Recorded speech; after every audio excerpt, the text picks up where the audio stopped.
Në prag të festës së Fitër Bajramit, Unioni i Shqiptarëve në Austri ka mbledhur mjete financiare të cilat këtë vit i donoi në Maqedoni për familjet e nevojtarëve dhe skamnorëve. Sipas kryetarit të Unionit Shqiptar në Austri, Vahedin Beluli, mjetet janë grumbulluar me qëllim që familjet në nevojë të plotësojnë nevojat e tyre për ushqim dhe mjete higjienike dhe të harreshëm si të gjithë të tjerët të presin festën e Bajramit. Unioni Shqiptar Musliman në Austri këtë vit ka vendosur që ndihmat e tuguara prej shqiptarëve musliman në Austri të shpërndajnë në Republikën e Maqedonisë.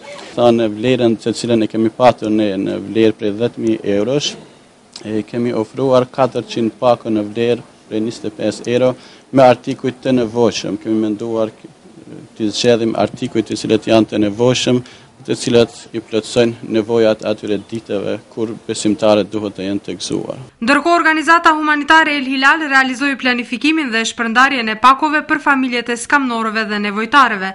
Sipas tyre, bashkëpunimi me diasporën shqiptare do të thellohet në të ardhmen. Unë pra i falenderoj të gjithë donatorët dhe dhuruesit në Austri që përfundimisht kanë zgjedhur adresën tonë që me ne të bashkëpunojnë dhe neve pra këto ndihma të marrura t'i shpërndajmë drejt për së drejti aty pra ku është edhe nevoja.